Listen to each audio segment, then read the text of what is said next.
무겁게 놓고 꽉꽉 밟아서 페달링 하는 걸 토크형이라고 하고, 가볍게 놓고 좀 빠르게 돌리는 걸 케이던스형이라고 하는데, 이게 제대로 된 표현은 아니라고 저는 생각하고, 토크형은 뭐냐면 다리 근육을 많이 쓰는 거예요. 심폐는 덜 쓰는 거예요. 심폐하고 다리 근육을 가장 효율적으로 쓰는.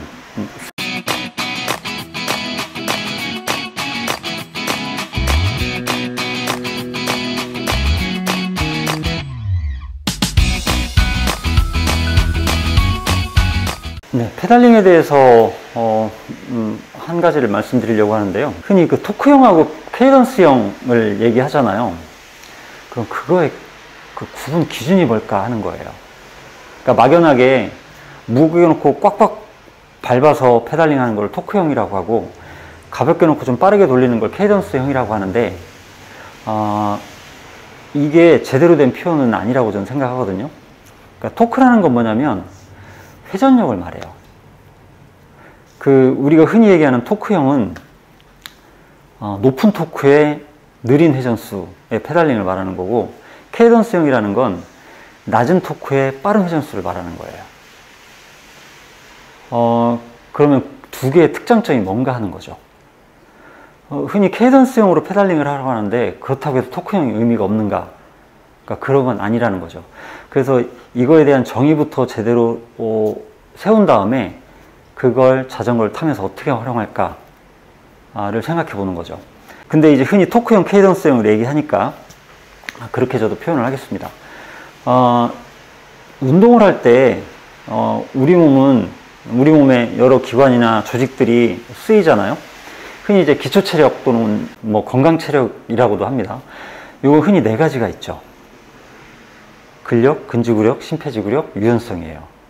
근데 이거를 우리 몸의 신체 기관이나 조직으로 나누면 두 개로 나눌 수 있어요.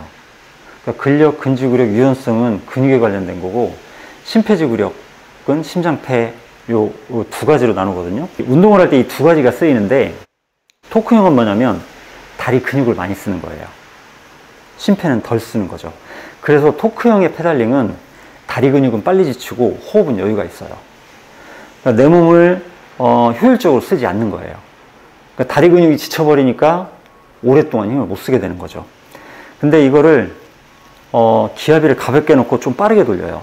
그러면 다리 근육의 피로도가 좀 줄어듭니다. 속도는 똑같고. 그리고 심폐를 좀 더 쓰게 돼요. 그러면 이게 적당한 케이던스와 기압이라면 다리 근육과 심폐를 비슷한 수준으로 쓸 수 있는 지점이 있겠죠. 그러니까 요 지점을 찾는 거예요. 요 지점이 케이던스는 한 100 정도로 보는 겁니다. 어느 연구에서는 95 정도라고 얘기도 해요.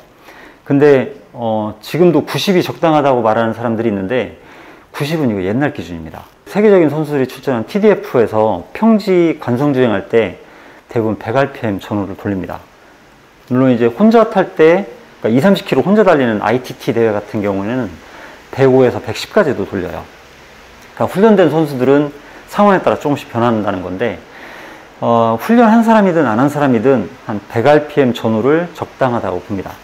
그랬을 때 심폐하고 다리 근육을 가장 효율적으로 쓰게 되는 거죠. 그런데 내 컨디션도 다르고, 그 다음에 도로 사정도 다르죠. 언덕도 있고, 그 다음에 코너를 돌아 나갈 때 감속했다가 다시 가속해야 되고, 이러다 보니까 꼭 하나의 기어비로 하나의 케이던스로만 돌릴 수 없어요. 상황에 따라서 이랬다 저랬다 해야 되는데, 그 기준이 뭐냐면 다리 근육과 심폐의 피로도를 균일하게 맞춰가는 거예요.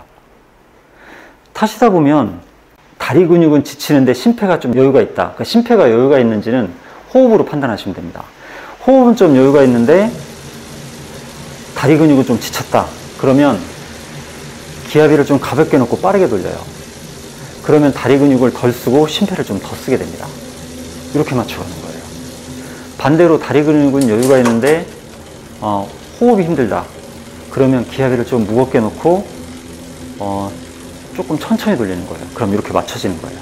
이게 자전거를 타시면서 계속 내 몸 상태를 확인해가면서 거기에 맞게 대응을 해줘야 됩니다. 물론 이거 말고도 이제 피로도를 조절하는 건 다른 것도 있는데, 그러니까 기어비와 케이던스 입장에서 보면 요걸 조정하는 것 가지고도 피로 관리를 할 수 있다는 겁니다. 네. 호흡도 딸리고 다리도 피로하고 이래서 어떻게 해야 돼요? 그거는 너무 과도하게 쓴 거죠. 그럼 페이스를 늦춰야 돼요. 근데 그렇게 쓰는 경우는 별로 없어요. 마지막 순간이나 내 경쟁심에 불타오를 때나 그러는 거지. 오랫동안 꾸준히 달릴 때 두 가지가 다 힘든 경우는 좀 드물게 나타나고요.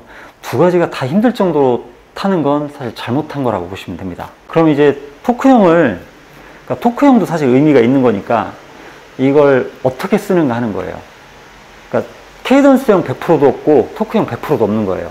근데 케이던스형 위주로 타고 토크형을 가미한다고 생각하시면 되는데, 타다 보면 근력 운동도 필요하잖아요. 그러면 근력 운동도 해야 되니까 그때는 토크형으로 타는 거죠. 근데 그런 훈련은 집에서 멀어질 때 하는 게 아니라 집으로 돌아올 때, 일정 구간에서.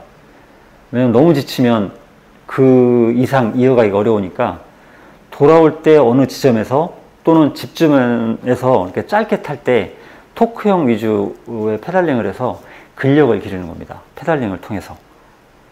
그리고 가볍게 빠르게 돌리면 심폐지구력을 기를 수 있죠. 그래서 페달링 가지고도 다양한 훈련이 가능한 거예요. 그렇게 토크형과 케이던스형을 활용하시면 됩니다.